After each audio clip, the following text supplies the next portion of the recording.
વાવથરા જિલ્લાના વાવ તાલુકાના ભાટવર ગામમાં વરસાદી પાણીનો ત્રાસ હજી યથાવત છે। સપ્ટેમ્બર મહિનામાં અતિ ભારે વરસાદ બાદ આજ સુધી પણ ભાટવરથી ડેડાવા ગામ તરફ જતા મુખ્ય રોડ પર પાણી ભરાયેલું છે, જેના કારણે ગ્રામજનોને ખાસ કરીને શાળાના નાના ફૂલકાઓને ઘૂંટણ સુધીના પાણીમાંથી પસાર થઈને શાળાએ જવું પડી રહ્યું છે। દિવાળી બાદ શાળાઓ ફરી શરૂ થતા પ્રથમ સપ્તાહમાં જ બાળકોને પાણીમાં ચાલીને શાળાએ જવું પડ્યું હતું। વાલીઓએ આ સ્થિતિને ગંભીર ગણાવી તાત્કાલિક પાણી નિકાલની માંગ ઉઠાવી છે। ગ્રામજનો કહે છે કે જો કોઈ દુર્ઘટના બને તો તેની જવાબદારી કોણ લેશે, એવા સવાલો હવે તંત્ર સામે ઉઠી રહ્યા છે। ભાટવર ગામના સરપંચ કેસરાભાઈ ગોહિલે જણાવ્યું કે છેલ્લા 2 મહિનાથી આ રોડ પર પાણી ભરાયેલું છે, જેના કારણે લોકો તથા બાળકોને ભારે મુશ્કેલી થઈ રહી છે।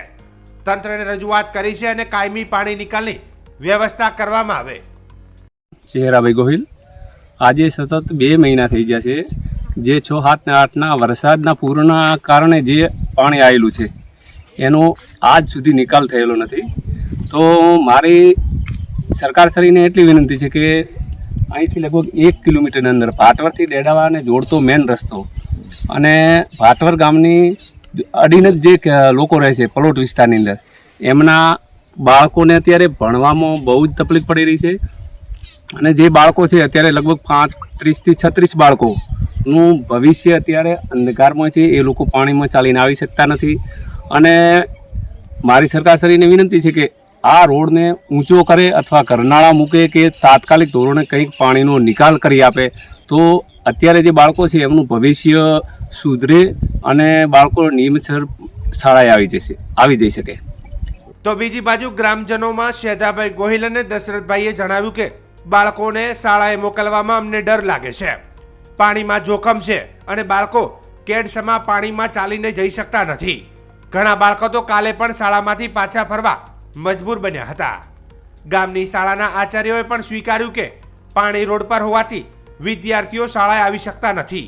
જે વિદ્યાર્થીઓને વાલીઓ ટ્રેક્ટર કે અન્ય વાહનથી લાવે છે તે જ શાળાએ પહોંચી શકે છે। આ બાબતે શાળા તંત્રએ ઉપર પણ જાણ કરી છે। ગામ ભાટવરના શેધાભાઈ ધુડા ગોહિલ, પછી અમે આ વિસ્તારમાં અમને રસો તો 2 મહિના છે અમારી તકલીફ હતી, પણ એ તો અમે પાર પાડી યાદ દીધી। પણ હવે અમારે છોકરાને શાળા ચાલુ થઈ છે તો છોકરો એકલો જાય કે છે નહીં, પાણી છે હજી વધારે તો અમારે કાયમ રોજ મેળવા આવવું કે અહીંયા તેડવા આવવું, તો અમારે હવે કોઈ ધંધો અમારો કરવો કે છોકરો માટે જ અમારે ગુવાળી કરવી, એ આ અમારી વિનંતી છે। જો થાય તો અમને આ છોકરા એવો રસ્તો કરી આલો, પાણીનો આ નિકાલ કરી આલો, એ આ અમારી વિનંતી છે।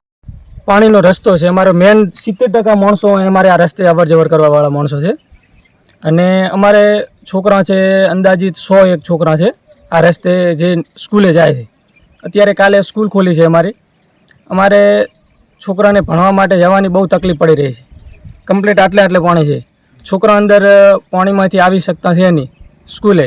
કાલે અમે સ્કૂલ ચાલુ થઈ હતી પણ છોકરા અંદર આવી શક્યા નથી, અડધે આવી અને પાછા જતા રહે, પાણી વધારે છે। તો અમારે આ પાણીનો નિકાલ કરો અથવા તો સ્કૂલે છોકરાની વ્યવસ્થા કરી આપો અમને, કે છોકરો સ્કૂલે ભણવા જઈ શકે અમારે।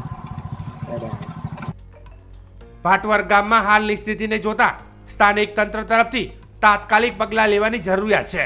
ગ્રામજનોમાં આશા છે કે જિલ્લા કલેક્ટર અને તાલુકા તંત્ર કાયમી પાણીની નિકાલની યોજના બનાવીને બાળકો અને ગ્રામજનોને રાહત આપશે।